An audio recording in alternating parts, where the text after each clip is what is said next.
My name is Sarah Glass. I am the Notice and Grants Coordinator for the National NAGPRA Program. I want to thank ATALM for having me and thanks to all of you for attending. I'm here to give you guys kind of an update on the current status of the National NAGPRA Program and some of the trends that we're seeing from a federal perspective right now. For those of you that maybe not be familiar with exactly what the National NAGPRA Program is, we are the ones tasked with carrying out the Secretary of Interior's responsibilities under the Act. Native American Graves Protection and Repatriation Act, passed in 1990, designated responsibility for carrying out the measures included to the Secretary of Interior. And he or she, in turn, gets to designate that on down the line until it hits us down. We're part of the National Park Service, and my boss, Melanie O'Brien, is the manager of the National NAGPRA Program.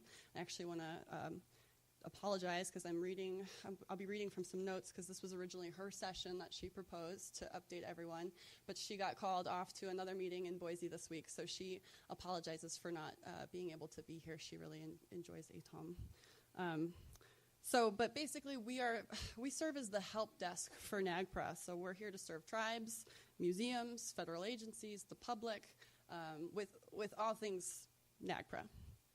So these are the quick things I'm going to talk about. I'm going to give you updates on some of the main tasks that those are, and it includes managing the NAGPRA Review Committee, monitoring and assisting with compliance activities in the form of, let's say, publishing notices as required, keeping databases up to date of museum-submitted inventories and summaries under the Act, as well as issuing civil penalties for noncompliance.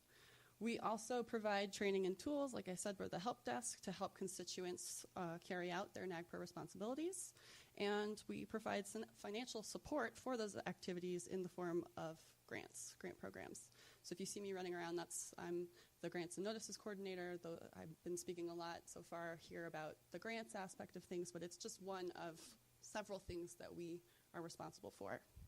And then I'm going to quickly move to some current trends that we're seeing, some of the challenges and some of the progress we see today. So, quickly, the Review Committee was established to monitor and review the implementation of the inventory and identification process and repatriation activities. Basically, it's a federal advisory committee set up to ensure that NAGPRA work gets done. So they monitor the information about compliance with the law, and they make annual reports to Congress. And we provide those annual reports on our website. Got one, looks like this. So they are our connection between what's going on with this law and reporting to Congress of our progress and every year what's happening. So we held the 61st meeting of the Review Committee this past March in Denver, Colorado. The Review Committee also hears disputes to resolve repatriation issues between tribes, museums, or agencies. And so currently all of the Review Committee meetings, if you guys are familiar with this at all, they've been postponed as they're going under a general administrative review. This is part of the new administration came in, and it's a government-wide review of all federal advisory committees, so not just the NAGPRA committee. And we're hoping that they will resume next year, but we don't know. When we know, you will know. We'll put it out and let everyone know. We're hoping that we can make the case to get ours up and going again. And again, like I mentioned, our annual report to Congress for 2016 is our latest one, and that can be found on the NAGPRA website. And it identifies a lot of the accomplishments and challenges that we face in carrying out NAGPRA. So it's a good place to look for these trends, so to speak. So, like I said, one of the other responsibilities that we have in our program is monitoring compliance. And we do this partially through the notice publication process. So if you guys know about the NAGPRA process, notices the publication in the Federal Register that a museum has to do once they've either determined cultural affiliation or not in the case of human remains and associated funerary objects, or notices of intent to repatriate. Those are the two kind of types.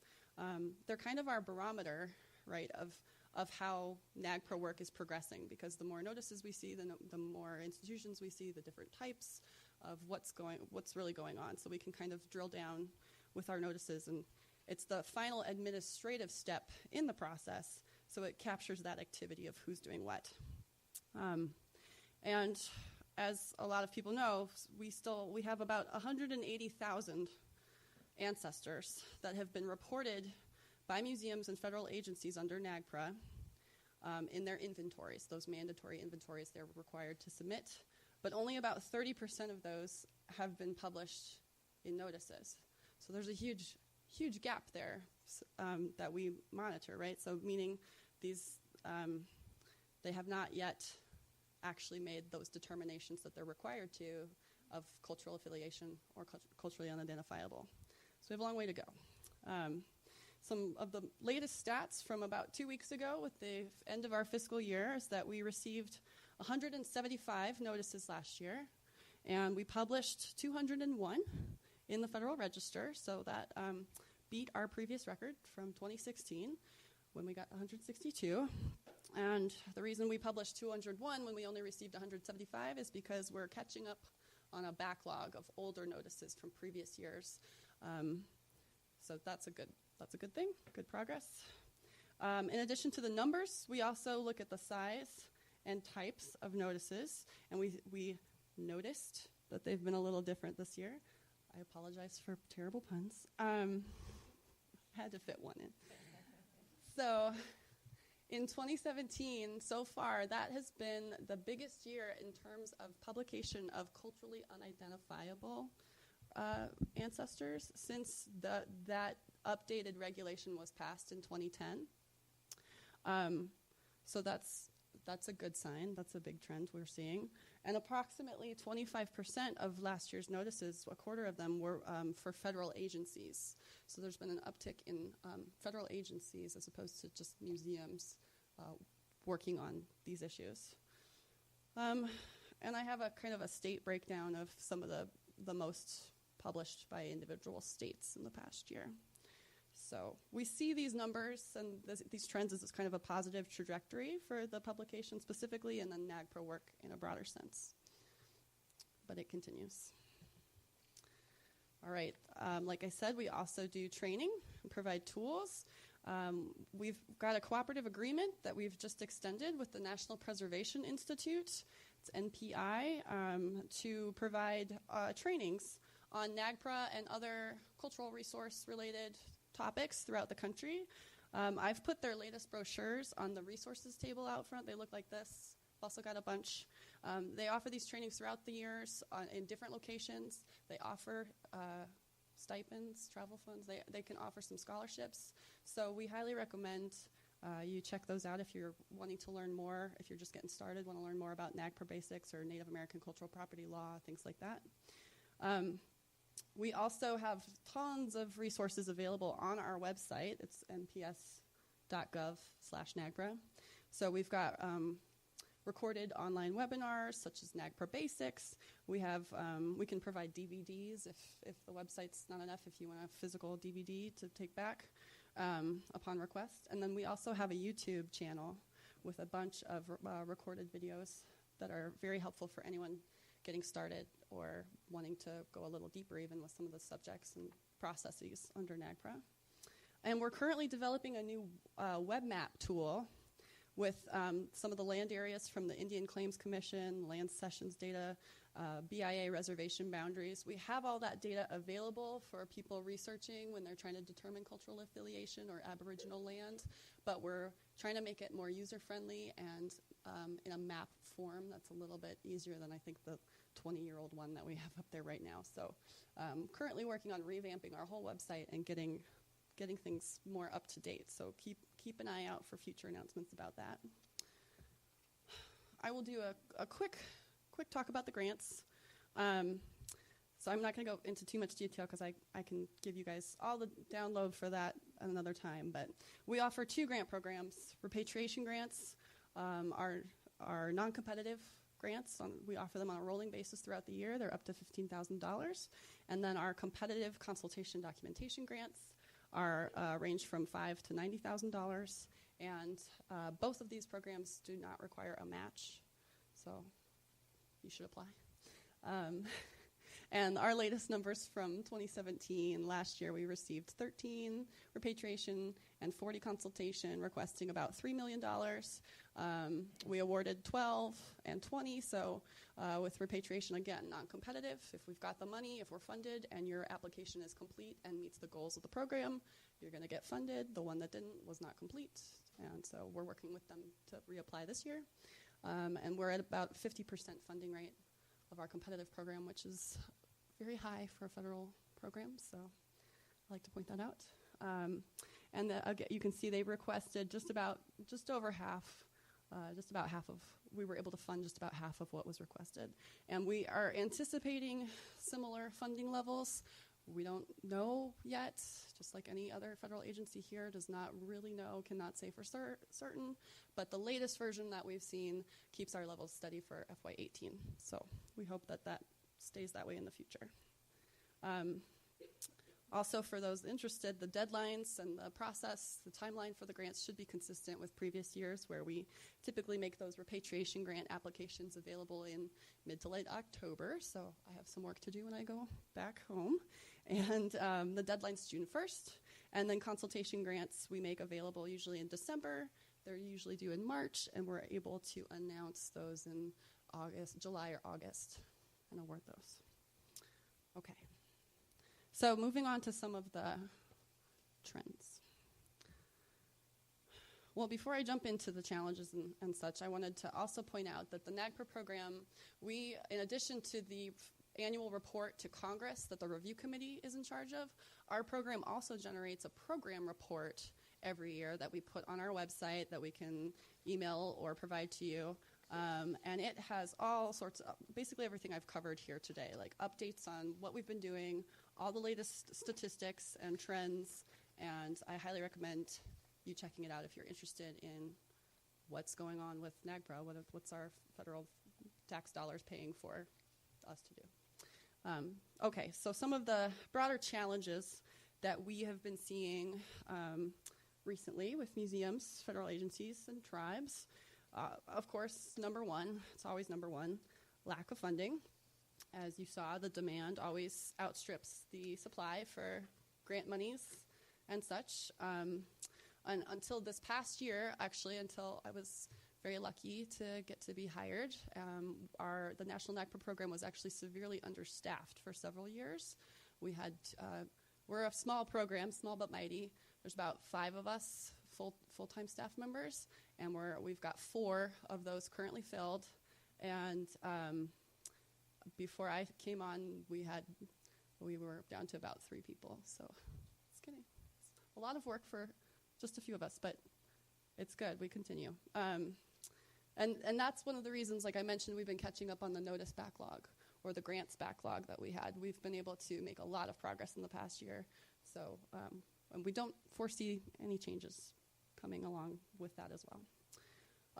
Another problem is the review committee with funding has only been able to meet face-to-face a single time in both 2016 and 2017. Ideally, we like to have at least 2 in-person review committee meetings each year in different locations so that you all can come and be a part of that process. They're open to the public. And they have not met outside the contiguous United States since 2006, even though we recognize that there's a huge need in both Alaska and Hawaii for some specific NAGPRA issues that they have in those states, but just the funds aren't there. We've also identified the need for more capacity building, especially for tribes, to approach NAGPRA a little bit more holistically. So like our grants are project-based. They're kind of one-off projects, and that is not necessarily conducive to a longer-term strategic approach to a tribe establishing a NAGPRA program or their historic preservation office. There's just, again, lack of funds, and those are things that we're thinking about, though. There's also, we've identified, as has not been a secret, failures to properly report from museums and federal agencies in their inventories or summaries. So we've seen inaccurate inventorying of federally controlled collections that are curated in non-federal repositories, for example. That's a huge issue that no one quite knows how to quantify yet because they don't know what they've got. So it's a problem. We also have seen a lack of evidence of consultation activities and a lack of understanding of what constitutes consultation under NAGPRA. It's not very well defined. A lot of things are not very well defined in the Act. But consultation is a required part of the inventory process. And so as of the end of FY16, we had at least 157 museums and federal agencies that have provided us no evidence that they underwent consultation in the development of their inventories, their culturally unidentifiable inventories. So they submitted the inventory and they basically said, check the box, we've done NAGPRA. But they did not adhere to the spirit of the law or even the requirements of the law. It requires consultation. Also, some institutions have not submitted their notices of inventory completion for culturally affiliated human remains and funerary objects. So there are ancestors out there in collections that have been determined to be, these are culturally affiliated with this tribe or that nation. But the museum has not written and submitted their notice to notify, and that's a required step in the process. So there's a lot of work to be done. Sorry, it's kind of dark. There's also one last need and challenge that we've seen is a lack of appropriate reburial lands. And I know we've done some discussions on that. We did a webinar on finding appropriate lands for reburial. And there's a lot of regulations that are in the way of finding appropriate public lands to be set aside for this. Yeah? It's on our website. Oh, yeah. Recorded. It's up there. Okay. So we all know NAGPRA has challenges. We'll continue to see challenges. But there's also progress being made. We have seen some increased compliance and awareness. It's helpful being fully staffed where we can kind of focus more on outreach as opposed to just trying to keep the emails that come in answered, things like that. So when I mentioned those 157 museums that hadn't provided any evidence of consultation on their CUI inventories, we've done a lot of outreach efforts, and so we've actually been able to reduce non-compliance on that by about 40%. So that's us reaching out saying, hey, you need to prove to us that you've done some consultation under this and getting some responses back. We've also, since, Section 1011 of the regs is that of the CUI disposition that was passed in 2010 that I mentioned. And since that, there's been significant progress made towards the disposition, it's the word we use for CUI instead of repatriation, of those remains. And so the NAGPRA Review Committee has heard over 100 requests for CUI disposition since 1994. And notices have been published for approximately 3,764 Native American individuals who are culturally unidentifiable. So that's a big deal. And we're also starting to see some great collaborative efforts, broad collaborative efforts involving multiple tribes, multiple museums working together to jointly repatriate and rebury remains. For example, like the states of Colorado or Indiana that are having very large-scale consultation gatherings. I would say maybe like a conference, but I wouldn't call it a conference, but kind of bigger, broader, more strategic approaches to addressing statewide or all of the tribes, that could claim affiliation or interest in certain areas working together. So that's been great. And then we've seen some more leveraging of technology to assist with NAGPRA. So Skype, FaceTime, all these new, easier video tech and other ways of communicating that can help when long-distance travel for consultation when those costs are prohibitive. So that's there's room to grow there. So that's, in a nutshell, that's the update for the National NAGPRA Program, and I'm happy to take any questions. I think if we have time, we're all up here, we'll take your questions. But thank you. Thank you all.